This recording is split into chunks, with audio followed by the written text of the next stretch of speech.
When we speak about agriculture, there's so many various facets of the industry, from landscaping to planting corn to actually taking care of a field like that.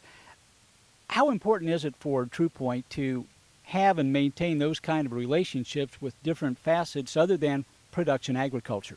Oh, it's huge. I've been given the hat of sports fields on behalf of, by Trupointe, and to have that in our toolbox as a company, to be able to provide the service of diagnosing problems and putting together programs for sports fields, and then surrounding ourselves with different contractors that can to accomplish the actual task at hand. The resources that we already have with chemistries and fertilizers, and now we've become distributor of 2 elite ball diamond products in terms of the mixes that you see on the skinned infields, the mixes you see on warning tracks.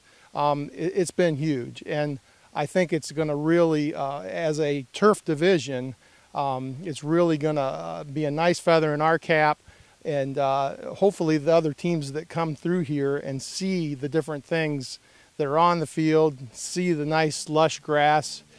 They've oftentimes asked Al, where have you gotten your infield mix? Where have you put together this program? And he throws that bone right at us, and I follow up on that, and it's taken me everywhere from Portsmouth clear up to Toledo, and so sometimes I feel like I'm chasing my tail, but I feel like over time it's all going to pay off and benefit the Trupointe system.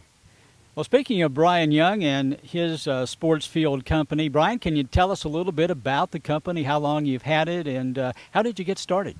Sure. We started the sod farm back in 2005 with our first seed crop there.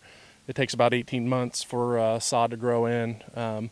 We passed the time by doing a bunch of different seeding jobs and landscaping jobs, and then it really rolled into an athletic field business where we do full field renovations, replacing sod, grading services, top dressing, aerating, fertilizing, whatever it takes, kind of the physical piece of the athletic fields. And that really all stemmed from my background in athletics. I always wanted to somehow stay close to athletics in some sort of fashion. When my career was over, it was just a natural fit for me. My father's been a vocational agricultural teacher for 40+ years at Fairfield Union. He raised pigs, and that's what we're growing the sod on now, is the old fields that we used to have livestock around, and he's taught me everything I knew about agriculture, and I just really had a passion for staying around coaches and athletic departments, and really the highlight of my career, of any job that we do, is seeing the kids play on the field and enjoy them. That's really the passion that we have in it. Brian, what would you say would be the biggest challenge in maintaining a field such as we see here at Beavers Field? Well, this one in particular is the amount of play that they get on the field. Al is he's out here every single day, and that's really what it takes to manage a field that does get so much play. A lot of the high school fields are sitting dormant right now. And there's not a lot of management. There's just probably several workers that are out there mowing once or twice a week. But it takes a fertilization program. It takes amendments to the soil.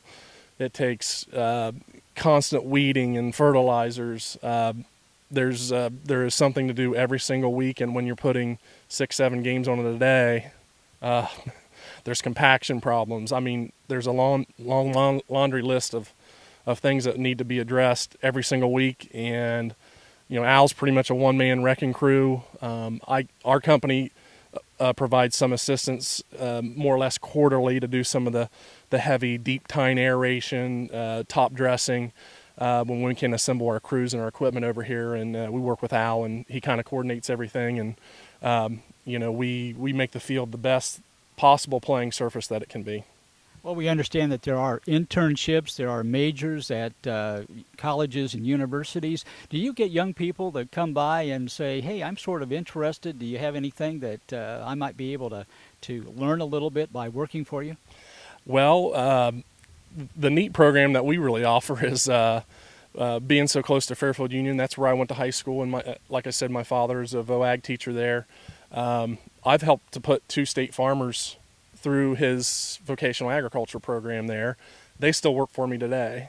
We get a bunch of internships. People come down and help us load trucks, tarp trucks, harvest sod, do some of those minor things that they can work in the summer and a little bit in the fall before they either go off to college or whatever. But we're always encouraging the young members out of high school and so forth to come in and help us. Now, I do have some mainstay people that help us, all year round, but the younger kids, they're all too healthy to grab a rake and help out anytime they can.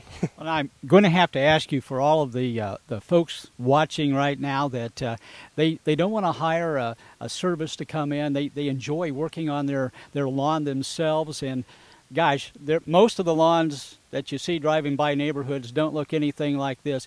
Do you have any kind of tips, suggestions to maybe make it a little bit easier and maybe make it just a little bit more pristine for some of those average homeowners? Well, it all really starts with fertilization and the seed quality that you use when you sow a field or plant your yard or whatever it is. Of course, I would recommend putting in a nice growth of sod. That'll help get you started. It's immediate results with those, but it's really just paying attention and looking for signs of wear and tear, insects. You can read any kind of bag of fertilizer from Trupointe or anywhere, or seek the advice of professionals, and they can pretty much routinely tell you a maintenance schedule to follow. That really helps to alleviate a lot of the problems that you see around the yards this time of year. The heat right now is going to be a problem. It's been the rain to this point, but now we're into the heat, and that's a whole different set of circumstances. So, yeah, just seek a professional, and any professional will be more than willing to help out with that.